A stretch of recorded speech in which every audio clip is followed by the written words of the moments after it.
Assalamualaikum warahmatullahi wabarakatuh.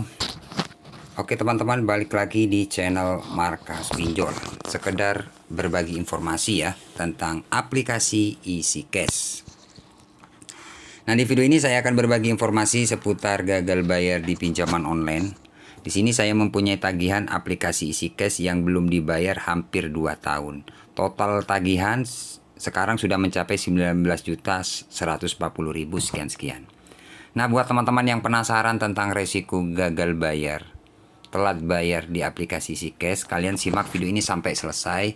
Karena di video ini saya berbagi pengalaman sesuai pengalaman pribadi dan pengalaman dari teman-teman subscriber juga yang pernah gagal bayar.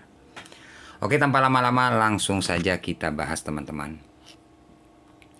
Nah, di sini teman-teman, ini tampilan awal dari aplikasi EasyCash. Misalkan teman-teman punya tagihan, pastinya tampilan awalnya seperti ini. Oke, nah di sini ada tagihan 19.140.000 sekian-sekian. Ini sudah stop atau berhenti di 19.140.000 sekian-sekian.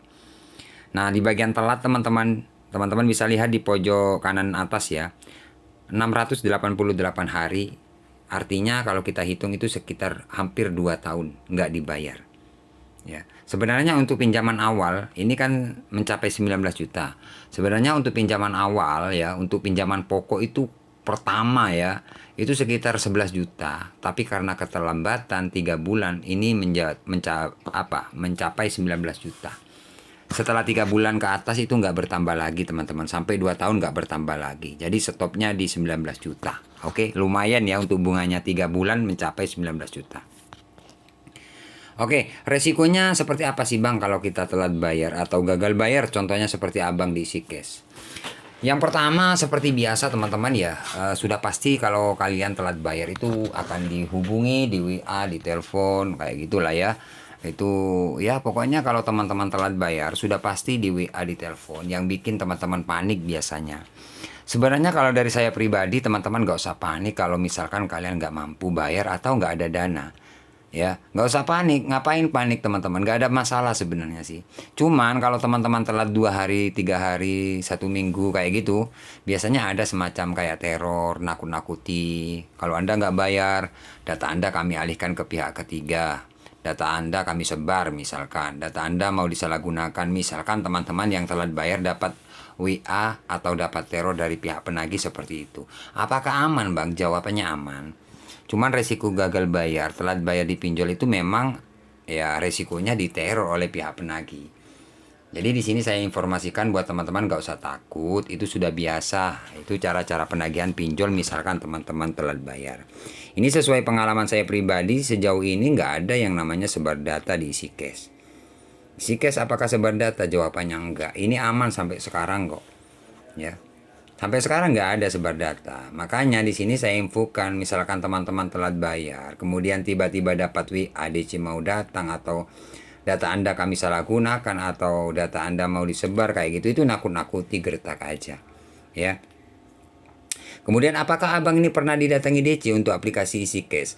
Kalau sampai sekarang ini nggak ada yang namanya DC, tapi waktu telat 2 bulan dulu pernah dapat surat, tapi bukan DC. Surat yang ngantarkan ke rumah, ya. Ngantarkan aja surat, tapi orangnya nggak berhenti, stop, ngasih surat ke rumah, kemudian pulang lagi, seperti itu. Tapi bukan DC lapangan, itu waktu telat 2 bulan. Setelah 2 bulan sampai sekarang nggak ada yang kirim surat atau DC datang ke rumah, itu nggak ada teman-teman. Nggak tahu kenapa gitu loh, itu sesuai pengalaman. Bahkan dari subscriber saya juga banyak yang gagal bayar, itu nggak ada yang didatangi DC EasyCash. Sebenarnya untuk aplikasi EasyCash ini nggak ada DC lapangannya teman-teman. Jadi teman-teman nggak usah panik. Kenapa saya bilang kayak gitu? Kalau aplikasi ini memang ada DC lapangannya, harusnya ini tagihan kan lumayan besar, harusnya didatangi. Tapi ini sampai sekarang aman-aman saja, nggak ada yang namanya DC datang ke rumah, ke tempat kerja, nggak ada. Tapi waktu telat 1 mingguan, 2 minggu, sama aja dengan pinjol yang lain. Di tim kolektor hari ini mau datang ke rumah, ke tempat kerja kayak gitu, sering. Tapi ya nggak ada yang datang sampai sekarang teman-teman. Mungkin resiko terberatnya ya, kalau saya pribadi nggak ngecek, tapi itu BI checking loh teman-teman. Kalau nggak salah ya teman-teman, karena saya sudah banyak BI checking, akhirnya saya nggak pernah cek pinjol-pinjol yang lain kayak gitu. Ya, mungkin terberatnya ya BI checking itu aja sih. Biasanya pinjol kayak gitu. Kalau kita gagal bayar biasanya nggak ada tagihan, nggak terlunaskan. Nantinya ada BI checking kayak gitu kalau legal. Salah satu contoh kayak isi cash ini teman-teman, ya.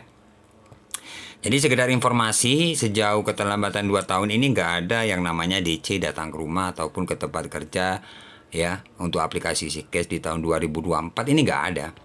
Bahkan dari beberapa subscriber saya yang sudah sharing sama saya itu nggak ada yang didatangi untuk isi cash. Cuman pertanyaan saja dari teman-teman subscriber.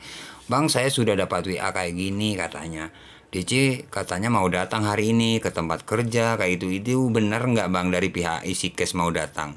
Jawabannya saya bilang nggak ada, itu cuma cara penagihan pinjol aja. Ternyata ya nggak ada yang datang, sama aja teman-teman. Jadi buat teman-teman nggak usah takut, hadapi aja apapun resikonya cuman diteror, itu aja sih. Ya, terima kasih teman-teman ya, semoga video ini bermanfaat. Tunggu video-video selanjutnya dari channel Markas Pinjol. Saya akhiri untuk video kali ini. Assalamualaikum warahmatullahi wabarakatuh.